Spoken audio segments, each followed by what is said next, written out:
Assalamualaikum warahmatullahi wabarakatuh. Perkenalkan, nama saya Hikmah, NPM 20.12.5102, mahasiswi dari Institut Agama Islam Darussalam Martapura dari Fakultas Tarbiyah, Prodi Pendidikan Agama Islam. Di sini saya akan menyampaikan kesimpulan dari materi kesantunan berbahasa, keterampilan berbicara, keterampilan membaca, dan keterampilan menyimak. Baiklah, saya akan menyampaikan kesimpulan dari materi kesantunan berbahasa. Kesantunan erat dikaitkan dengan etika atau perilaku dalam kehidupan sehari-hari. Sedangkan berbahasa berhubungan dengan komunikasi atau berkomunikasi. Jadi, kesantunan berbahasa ialah etika dalam berkomunikasi. Dalam bahasa Indonesia, kesantunan berbahasa terbagi menjadi dua kesantunan yang ukurannya ditinjau dari segi 1. Kesantunan linguistik dan 2. Kesantunan pragmatik. Kesantunan linguistik. Kesantunan linguistik adalah kesantunan dalam kata atau kalimat yang digunakan yang artinya sesuai dengan Kamus Besar Bahasa Indonesia. Sedangkan kesantunan pragmatik adalah makna yang terkandung di dalam kata atau kalimat yang dituturkan lebih dalam. 1. Kesantunan linguistik. Kesantunan linguistik dikhususkan pada kalimat imperatif atau kalimat perintah. Kesantunan linguistik dalam tuturan imperatif mencakup 4 hal. 1. Panjang pendeknya tuturan. Maksudnya, semakin panjang sebuah kalimat atau tuturan, maka itu akan menjadi semakin santun. Begitu juga sebaliknya. Sebagai contoh, 1. Ambil daftar hadir itu. Yang kedua, tolong ambilkan daftar hadir itu. Di antara contoh 1 dan 2, tentu saja yang paling panjang adalah kalimat yang kedua. Dan kalimat tersebut dianggap lebih santun daripada kalimat 1. 2. Urutan tuturan. Yang dimaksud di sini adalah utarakan terlebih dahulu alasannya, baru kalimat perintahnya. Jika kalimat perintah diletakkan di akhir kalimat, maka akan terdengar lebih santun. Yang ketiga, intonasi dan isyarat-isyarat kinesik. Intonasi adalah tinggi rendahnya nada pada suatu kalimat. Isyarat-isyarat kinesik adalah mimik wajah, bahasa tubuh, ekspresi kita yang sangat menentukan kesan kita dengan pembicara. 4. Pemakaian penanda kesantunan. Pemakaian penanda kesantunan memiliki 3 macam kata penanda kesantunan, yaitu 1. Kata tolong, 2. Kata mohon, dan 3. Kata silakan. Misalnya, ambil pensil itu. Ditambah dengan kata tolong di depannya, maka menjadi tolong ambilkan pensil itu. Tentu saja penggunaan 3 kata tadi menjadikan sebuah kalimat menjadi lebih santun. 2. Kesantunan pragmatik. Kesantunan pragmatik atau makna dikhususkan pada kalimat imperatif. Maksudnya, makna yang disampaikan adalah memerintah, tetapi tidak dituturkan dalam kalimat perintah atau non-imperatif. Akan tetapi dituturkan dalam kalimat lain, yaitu dilakukan dalam kalimat interrogatif, pertanyaan, atau pernyataan. Adapun faktor-faktor yang berkaitan dengan kesantunan linguistik dan kesantunan pragmatik yang menyebabkan ketidaksantunan ialah 1. Kritikan secara langsung dengan kata-kata kasar. 2. Dorongan emosi penutur. 3. Protektif terhadap pendapat. Dan 4. Menuduh dan memojokkan lawan berbicara. Selanjutnya, materi yang kedua yaitu keterampilan berbicara. Keterampilan berbicara adalah seni tentang berbicara yang dimiliki seseorang dengan menggunakan latihan khusus. Untuk bisa terampil berbicara, maka harus berbicara yang berkualitas. Untuk berbicara berkualitas ada 3 hal yang perlu diperhatikan. Yang pertama, kualitas diri.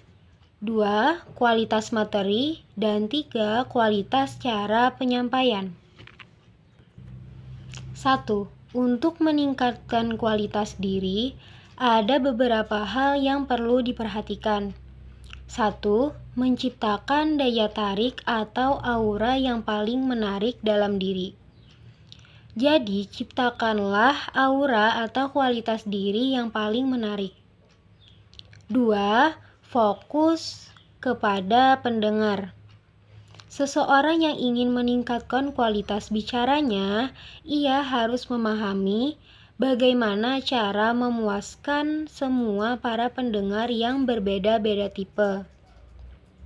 Sehingga tidak ada orang yang bosan ketika mendengarkan materi yang disampaikannya.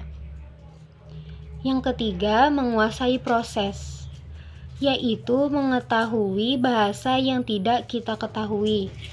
Jangan sampai kita memberikan bahasa yang tidak dimengerti. 4. Kepercayaan diri. Kepercayaan diri bisa dibangun atau diciptakan dengan 3 hal, yaitu 1. Persiapan. Persiapan ini termasuk menguasai atau membaca materi terlebih dahulu sebelum tampil. Memahami dengan sebaik-baiknya sehingga akan mudah dalam menyampaikan darah. 2. Berpikir positif. 3. Performance. Dan 4. Jadilah pribadi yang unik. Yang kedua, kualitas materi. Bagaimana cara menciptakan materi yang berkualitas? Menciptakan materi yang berkualitas diperlukan keahlian dalam menyusun materi yang ingin disampaikan secara terstruktur, sehingga memudahkan para pendengar dengan menyesuaikan atau memperhatikan kepada siapa kita berbicara. Yang ketiga, kualitas cara penyampaian. Jadi, berbicara tidak hanya sekedar mulut saja yang berbicara, tetapi seluruh anggota badan kita juga bisa berbicara, seperti halnya tersenyum dan melakukan kontak mata. Jangan hanya berfokus pada bacaan, tetapi pandanglah para pendengar kita. Selanjutnya, materi yang ketiga yaitu keterampilan membaca. Keterampilan membaca adalah sesuatu yang berbeda dari bisa membaca. Karena terampil itu perlu keahlian khusus. Ada teknik-teknik khusus yang perlu diperhatikan. 1. Membaca kritis. Membaca kritis merupakan kegiatan membaca yang bertujuan untuk memahami bacaan secara mendetail, menganalisis, dan mengkritisi hasil bacaan. Teknik yang digunakan untuk membaca kritis yaitu teknik SQ3R. SQ3R merupakan singkatan dari S yaitu survey, Q question, dan 3R yaitu read, reset, dan review.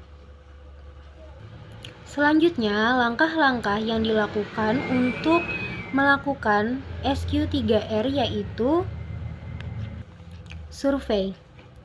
Survei dilakukan untuk mengetahui isi atau gambaran secara umum bacaan yang kita baca. Dalam survei, langkah-langkah yang harus dilakukan adalah 1. Membaca judul buku. 2. Membaca pendahuluan. 3. Membaca heading yang dicetak tebal, yaitu sub-sub judul yang ada di dalam bacaan. Karena biasanya kata kunci atau ide pokok dalam setiap bacaan berada di awal kalimat atau di akhir kalimat. Langkah yang kedua dalam SQ3R yaitu question. Question artinya pada saat kita membaca, lakukanlah sejumlah pertanyaan-pertanyaan. Langkah ketiga yaitu read, membaca. Adalah kegiatan membaca yang mana membaca ini langsung dilakukan dengan menjawab pertanyaan-pertanyaan yang tadi sudah dilakukan. Langkah selanjutnya adalah riset. Riset dilakukan ketika sudah selesai membuat pertanyaan, kemudian mencari jawaban. Setelah selesai dalam satu bab, kemudian stop dulu, lalu si pembaca mengecek atau mengetes daya ingatnya. Langkah terakhir adalah review. Review adalah kegiatan analisis atau kritik terhadap isi yang kita baca. Setelah selesai melakukan SQ3R, langkah selanjutnya yang dapat dilakukan pembaca adalah menganalisis isi bacaan yang sudah dibaca.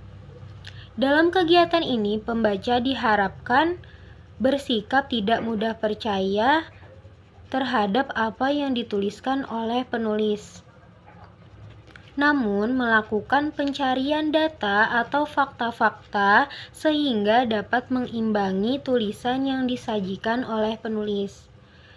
Perlu juga bersikap tidak mudah percaya atau skeptis terhadap informasi yang disajikan dalam bacaan atau selanjutnya materi yang terakhir yaitu keterampilan menyimak. Keterampilan menyimak dapat dikatakan sebagai keterampilan sentral dari 4 keterampilan berbahasa yang lainnya. Dengan menjadi seorang penyimak yang baik, biasanya akan menjadikan dia sebagai penulis yang baik, berbicara yang baik, dan pembaca yang baik. Dalam proses menyimak ada 5 tahapan. 1. Mendengarkan. Tahap pertama yang dilakukan dalam mendengar yaitu berfokus pada satu suara dan mengabaikan suara-suara yang lain. Yang kedua, memahami, yaitu si penyimak mengartikan setiap kata atau kalimat yang didengar atau yang tadi dia simak. Yang ketiga yaitu menginterpretasi, yaitu memberikan makna pada setiap kalimat yang didengarkan. Yang keempat yaitu menilai. Si penyimak memberikan penilaian atau mengevaluasi pendapat orang yang dia simak. Si penyimak menilai baik itu keunggulan, kelemahan, kekurangan, ataupun kelebihan yang dia simak. Proses yang terakhir yaitu menanggapi atau memberi respon. Baik, itulah tadi ringkasan atau kesimpulan dari saya. Kurang lebihnya mohon maaf. Sekian, terima kasih. Assalamualaikum warahmatullahi wabarakatuh.